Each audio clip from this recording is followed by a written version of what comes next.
5 మంది retired chief ఇంజనీర్లతో వాళ్ళే committee వేసారు కూలేశ్వరాన్ని ఎక్కడ కట్టాలని. ఈడ కడితే గ్యారెంటీగా కూలిపోతుంది, ఇది మాత్రం వద్దని వాళ్ళు వేసుకున్న రిటైర్డ్ తెలంగాణ ఇంజనీర్లు నివేదిక ఇచ్చారు. తుమ్మిడేటి దగ్గరనే కట్టండి, తర్వాత ప్రత్యామ్నాయాల కింద ఒకవేళ మీరు మేడిగడ్డ దగ్గర కట్టిరాలంటే ఇది కుప్పగూలుతుందని వాళ్ళు తెలంగాణ వచ్చిన తర్వాత విఘ్నత కలిగిన తెలంగాణ రిటైర్డ్ చీఫ్ ఇంజనీర్లు 5 మందితో వాళ్ళు కమిటీ వేస్తే కమిటీ స్పష్టమైన నివేదిక ఇచ్చింది అధ్యక్ష అక్కడ కట్టొద్దని. కానీ భరితెగింపుతోనే అక్కడ కడితే అది కూలిపోయింది. ప్రజలకు క్షమాపణ చెప్పి తప్పు జరిగింది ఏం చేద్దామని అడగకుండా ఇంకా బుకాయించే పని. అంతకుముందు ఏ ఊర్లో ఏది వండని, 7 జొన్నలు వండని, ఆమ్దాలు వండని, కొడంగల్ల కందులు వండని, తాండూరులో ఏదన్నా వండని, కాళేశ్వరం నీళ్లతోనే అని. సూర్యాపేటలో ఏదన్నా వండితే అదే అంటారు, ఈడైతే అదే. కాళేశ్వరంతో మొత్తం ప్యాడిన్ ప్రపంచానికే వడ్లలో ఆదర్శమని. అధ్యక్ష కాళేశ్వరం కూలిపోయిన తర్వాత మొన్న జరిగిన వానాకాలంలో 1,56,00,000 మెట్రిక్ టన్నుల ఒడ్లు పండించినము.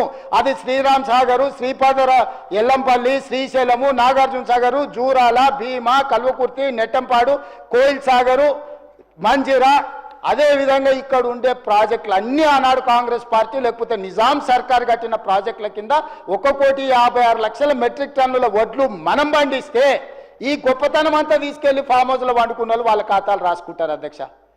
ఎట్లా అధ్యక్ష? అబద్ధాలకు కూడా అర్థం ఉండాలి కదా అధ్యక్ష. అబద్ధాల పోటీ పెడితే వాళ్ళే 1, 2, 3, 4 1 నుంచి 100 వరకు అవార్డులని వాళ్ళే కొట్టేసేటట్టున్నారు అధ్యక్ష.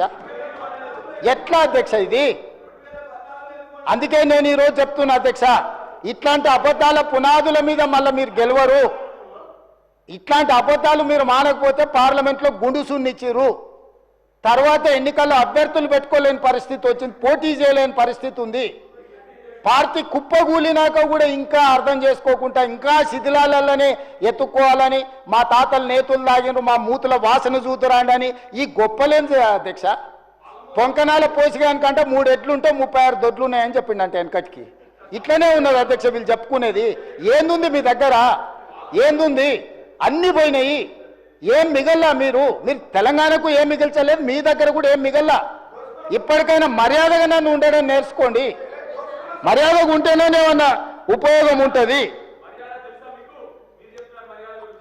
ఆ రోజు న్యూయార్క్లో అక్కడెక్కడో దీన్ని కాళేశ్వరం గురించి అడ్వర్టైజ్మెంట్ ఇచ్చారు. ప్రపంచంలో 8వ వింత అన్నారు.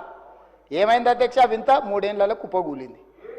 ఇప్పటికైనా నా రిక్వెస్ట్ ఒక్కటే, వయసు ఉన్నది సరే, మీరిద్దరు ఆడ ఆశపడుతున్నారు, పెద్ద మనిషి వదిలేటట్టు లేడు.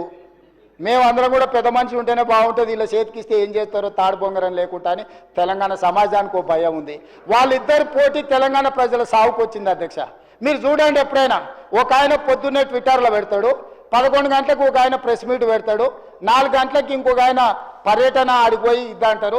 వీళ్ళందరూ చూసేవరకల్లా సాయంత్రం మేడం గారు అందరిని పిలిపించి సమావేశం పెడుతుంది. ఏం పోటీ ఇది? ఎందుకు పోటీ?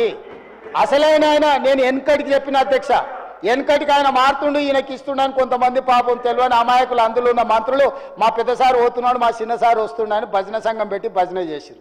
నేను రోజు చెప్పిన ఈపులు చింతపండు అవుతాయని పెద్ద మనిషి వచ్చి చెప్తాడని. సరిగ్గా నేను చెప్పిన నెలకే వచ్చి చెప్పిండు, ఎవర్రా వాడు అన్నాడు, ఈపు చింతపండు అవుతుంది ఇంకోసారి మాట్లాడతాను. ఆయన మంచిగా ఉన్నాడు, ఆయనకి ఏం ప్రాబ్లం లేదు, వీళ్ళు ఆశపడ్డా ప్రయోజనం లేదు. ఆయన బాగుండాలి, 100 ఏళ్ళు ఆరోగ్యంగా ఉండాలి, ఆయన ప్రతిపక్షంలో ఉండి ఆయన అనుభవాలతో మాకు సలహాలు ఇవ్వాలి. వాళ్ళిద్దరు ఆశపడి పోటీ పడి పెద్ద మనిషికి ఏమైనా ప్రమాదం తెచ్చేటట్టున్నారు అధ్యక్ష. మీరన్నా ఆ వేదిక మీద నుంచి ఆ పోలీసు వాళ్ళకు కొంచెం ఆదేశాలు ఇచ్చి వీళ్ళకు కూడా ఏదైనా జ్ఞానోదయం కలిగేటట్టు ఏదైనా 4 మంచి మాటలు చెప్పండి అధ్యక్ష. మా పెద్దలు జానారెడ్డి గారన్నా లేకపోయారు ఈ సభలో, కనీసం వాళ్ళకి ఏమైనా మంచి వచ్చేటో చెప్పనీకే. కాబట్టి దయచేసి ఇట్లాంటి పనులు మాని మీరు ప్రతిపక్ష పార్టీగా మీరు సలహాలు సూచనలు ఇవ్వండి, మాకేం అభ్యంతరం లేదని నేను తెలియజేస్తున్నా అధ్యక్ష. ధన్యవాదాలు.